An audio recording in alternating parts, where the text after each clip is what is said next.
Well, you've managed to sound mysterious. Is something wrong? Anything you're not telling me? Because I wish you'd keep in mind that I am also chairman of the board of the Springs, as well as mayor. Oh, look, let's not get into each other's hair. For God's sake, no. I'm not in the habit of getting into people's hair. But I'd like to underline that everything concerning Kirsten Springs must be dealt with in a legally constituted manner, through the proper channels, and by the legally constituted authorities. I can't allow anything done behind my back in a roundabout way. When did I ever go behind your back, Peter? You have an ingrained tendency to go your own way, Thomas. And that simply cannot go on in a well-organized society. The individual really must subordinate himself to the overall. Or, more accurately, to the authorities who are in charge of the general welfare. Well, that's probably so, but how the hell does it concern me? My dear Thomas, that is the one thing that you will never learn. But you had better watch out, because someday you might pay dearly for it. Goodbye. Goodbye, Catherine. Good evening, gentlemen. Good night, Mayor. Did he leave? Yes, he did, and thoroughly burned up. Well, what did you do to him this time? What does he want from me? He can't expect me to give him an accounting of every thought I think, every move I make, until I'm ready to do it. Why? What should you give him an accounting of? Oh, just leave that to me, Catherine. It's peculiar the mailman didn't come today. My God, after a meal like that, I feel like a new man. The mayor certainly wasn't in a glowing mood tonight. His stomach. He has a lousy digestion. I don't think 2 editors from the People's Daily Messenger helped any, sir. No, it's just that Peter is a lonely man. Poor fellow, all he knows is official business and duties. Then all that damn weak tea he pours into himself. At last, the time. Oh, come in, gentlemen. Come in. Oh, thank you very much. Come in here, Captain Oyster. Come, sit on the couch with me. A rare guest like you. Sit here. Here you are, gentlemen. Help yourselves. This used to be such an ugly house, and suddenly it is beautiful. Sit down, friend. Great man.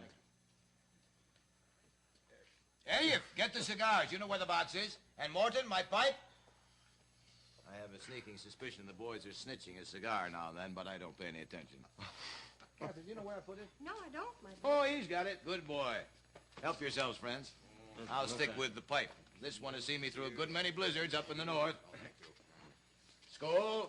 Skål.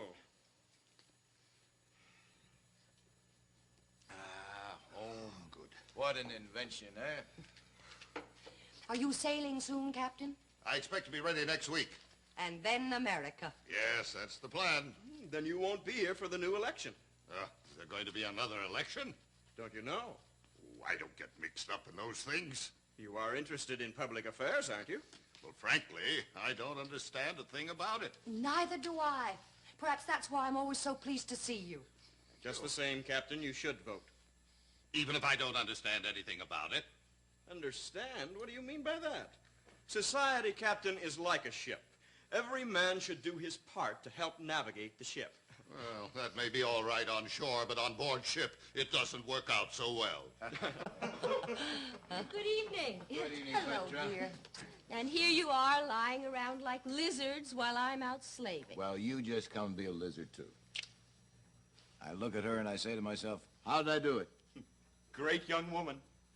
Shall I make a toddy for you? Oh, thank you, but I'd better do it myself. You always mix it too strong. Oh, Father, I forgot. I have a letter for you. Who's it from?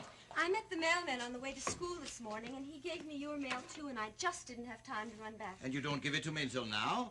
Well, I really didn't have time Well, to run let's back. see it. Come on, child. Come on. Yes, indeed. Is that the one you've been waiting for? I'll be back in a moment. There wouldn't be a light on in my room, would The there? lamp is burning away on your desk. Please excuse me for a moment. What's that all about, Mother? I don't know. Last few days he's been asking again and again about the postman. Probably one of his out-of-town patients. Oh, poor Father. He's got much too much to do. Ah, this ought to taste good. By the way, what happened to that English novel you were going to translate for us? I started to, but I got too busy. Oh, have you been teaching evening school again? 2 hours a night. Plus high school every day. Yes, 5 hours. And every night a pile of lessons to correct. He never stops going. Maybe that's why I think of you as always being kind of breathless and, well, breathless. I love it. I get so wonderfully tired. She looks tired. You must be a wicked woman, Petra. Wicked? You work so much. My teacher says the work is a punishment for our sins. And you believe that. And if, of course, he believes his teacher. Don't stop him, Morton. You don't like work. Work? No. Then what will you ever amount to in this world? Me, I'm gonna be a Viking. Oh. You can't. You'd have to be a heathen. So I'll be a heathen. It's getting late, boys. Oh, Morton, I think. You most certainly do not, Mr. Billing. Oh, yes, I do. By God, I do. I'm a heathen, and I'm proud of it. I think eventually we'll all be heathens. And then we can do anything we want. Yes. Haven't you see, boys got some homework to do? No. I think you better go and do it Oh, right can't now. we stay here a little while? No, neither of you. Good night. Good night. Good night, boys. But I don't have any homework. You don't really think it hurts them to listen to such talk, do you? I don't know, but I don't like it.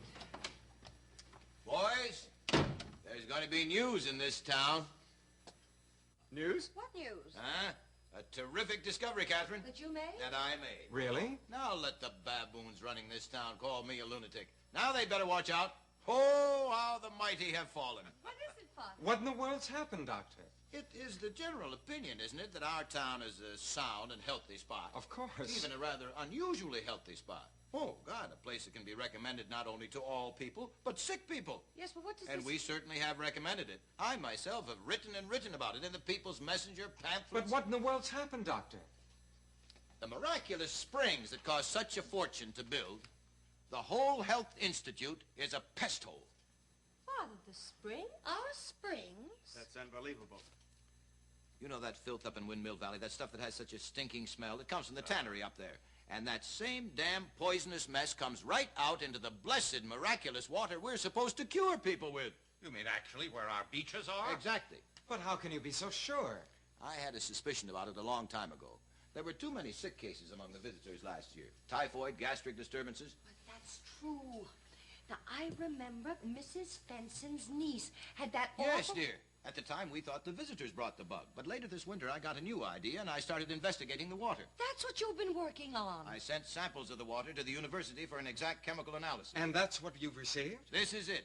It proves the existence of infectious organic matter in the water. Well, thank heavens you discovered it in time. I think we can say that, Catherine. Oh, isn't this wonderful? What do you intend to do now, Doctor?